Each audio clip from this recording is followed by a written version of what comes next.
Vanjo Merano po para sa panlasangpinoy.com. Magluluto tayo ng squid ball chop suey.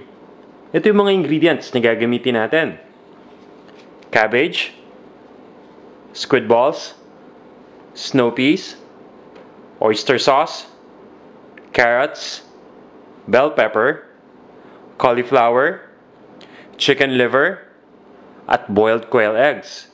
Gagamit din tayo ng garlic, ng onion, ng chicken broth, salt and pepper, at syempre, cooking oil.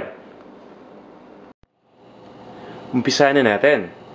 Magpapainit lang tayo ng cooking oil dito sa frying pan. Then, igigisa na natin yung garlic at yung onion.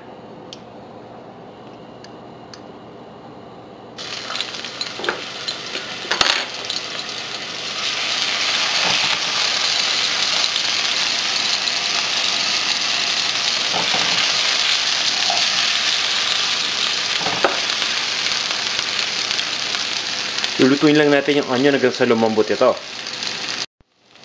Kapag malambot na yung onion, pwede na natin ilagay yung chicken liver.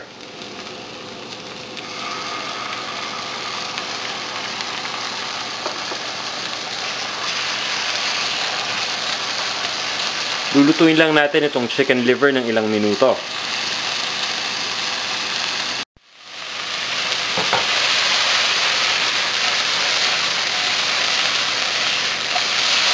Now, ilalagay lang natin yung oyster sauce.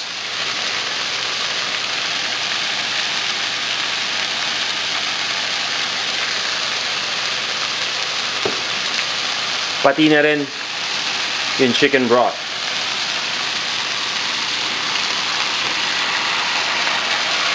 Hahaluin lang natin ito. Then, hintayin lang natin na kumulo. Once na kumulo na, pwede na nating ilagay yung ating squid balls.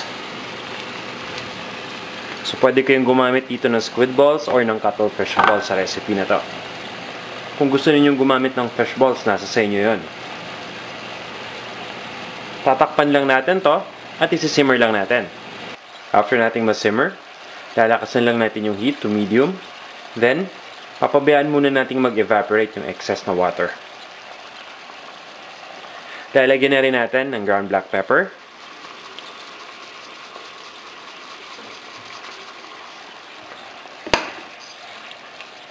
And at this point, pwede na natin ilagay isa-isa yung ating mga gulay.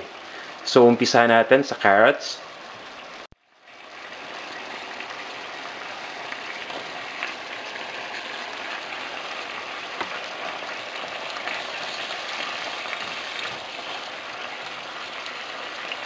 Ilalagay na rin natin yung cauliflower.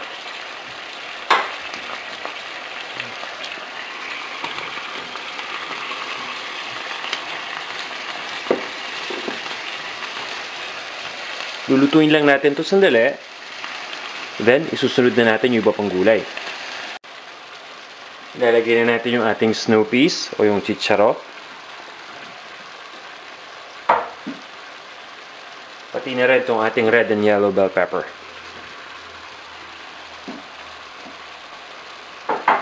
Hahaluin lang natin.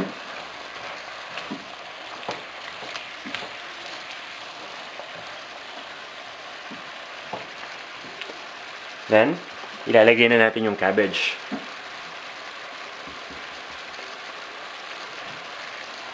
So, dahan-dahan lang sa paglagay ng cabbage.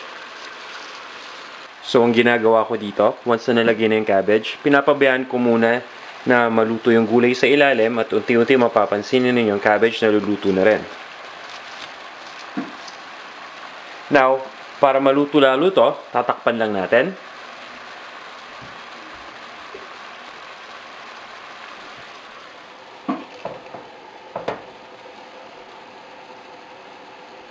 At papabayaan lang nating ma-steam yung gulay.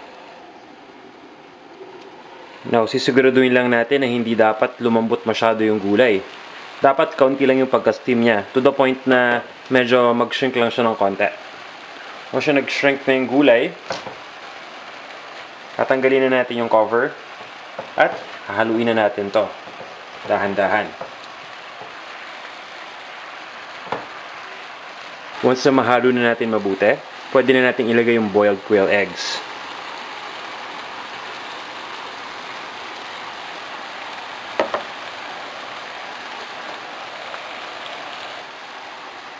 Papabayaan lang natin yung quail egg sa taas.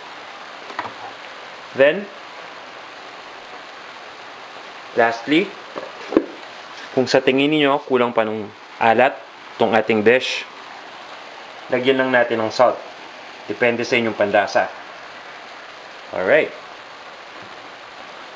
So, pagdagay natin ng salt, haluin lang natin ito ng konti. Then, once ating mahalo na, turn off lang natin yung heat. Ililipat na natin to sa isang serving plate. At pwede na natin i-serve. Para sa exact measurements sa mga ingredients, at iba pang mga recipes na tiyak na magugustuhan ninyo, bumisita lang kayo sa panlasangpinoy.com. Ito na ang ating squid ball chop suey.